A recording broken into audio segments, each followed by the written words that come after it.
बिस्मिल्लाहिर्रहमानिर्रहीम। आप हजरात के सामने तीन मुख्तसर मसले रख रहा हूँ।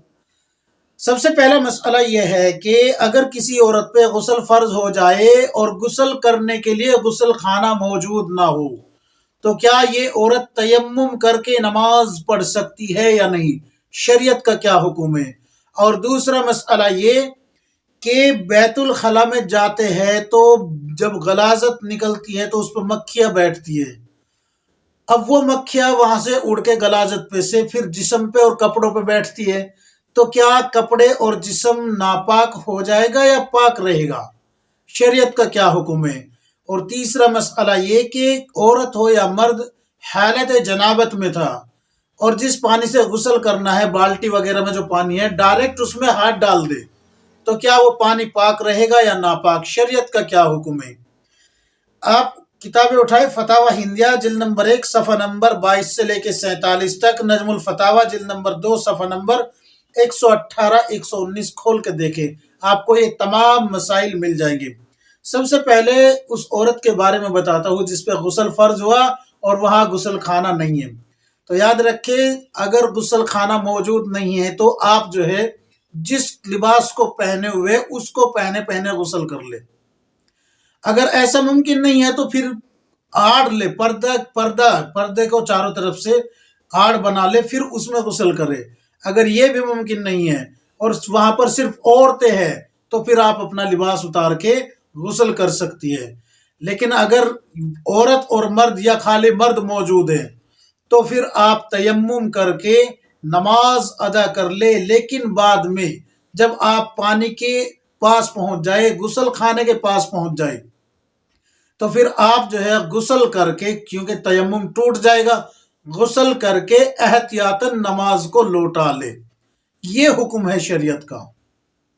पानी ना होने की शक्ल में भी यही हुक्म होता है और गुस्ल खाना ना होने की शक्ल में भी यही हुक्म है जो मैंने बताया है। दूसरा मसला ये है कि बैतुल खला में जब जाते हैं तो गलाजत पे मक्खियाँ बैठती है, फिर वो मक्खियाँ उड़ के जिस्म पे बैठ जाती है या कपड़ों पे बैठ जाती है। तो यहाँ पर बात याद रखें कि अगर बहने वाली गलाजत हो, मसलन पेशाब हो या फिर जो है पाखाना है लेकिन वो पतलेपन में है, जैसे कि लूज मोशन हो जाते हैं, तो अगर वो 1 दिरहम तक फैल गया, 1 दिरहम तक तो माफ है। याद रखे, जिस्म पे कपड़े पे अगर 1 दिरहम तक गलाजत लग जाए, नजासत लग जाए, तो फिर जो है वो माफ होती है।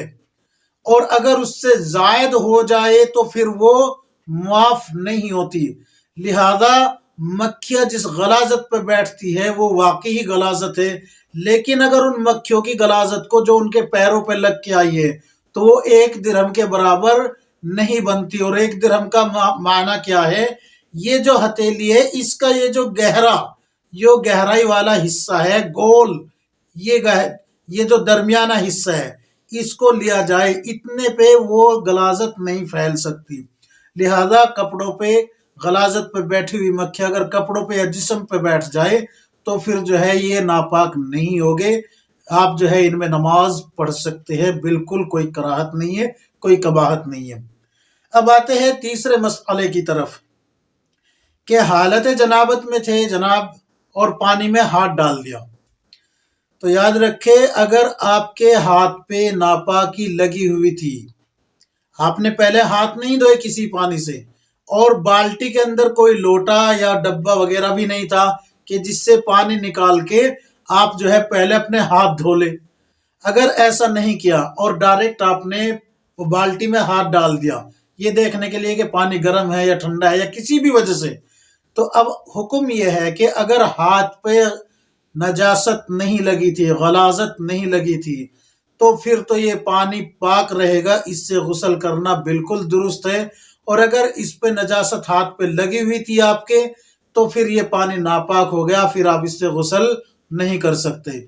याद रखे, अगर आपको यकीन था कि आपके हाथों पे नजासत नहीं लगी थी, याद रखे मैं क्या कह रहा हूं, नजासत नहीं लगी थी, तो फिर ये पानी में हाथ डालने से पानी नापाक नहीं होगा, पानी पाक ही रहेगा।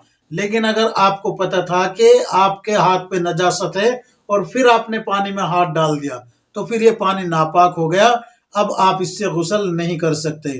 یہی حکم پانی کی ٹنٹی کا ہے، جس کو ٹنٹی بولتے ہیں نا، ٹنٹی چلاتے ہیں۔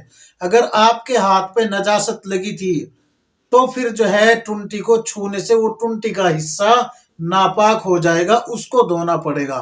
لیکن اگر آپ کے ہاتھ پہ غلاظت نجاست نہیں لگی تھی اور اس سے ٹنٹی کو آپ کھول لیتے ہیں تو بھی یہ کیا ہوگا، ناپاک نہیں ہوگا، لیکن احتیاطاً دھو لینا چاہیے۔ اس کو احتیاطاً کیا کرنا ہے، دھو لینا ہے۔ یہ تمام مسائل میں نے آپ حضرات کو بتایا۔ فتاوی ہندیہ جلد نمبر 1 صفحہ نمبر 22 سے لے کے 47 تک، نجم الفتاوی جلد نمبر 2 صفحہ نمبر 118 119 آپ کھول کے دیکھ لیجئے۔ اللہ تبارک و تعالی ہم سب کو کتاب و سنت کے مطابق زندگی گزارنے کی توفیق عطا فرمائے، آمین یا رب العالمین۔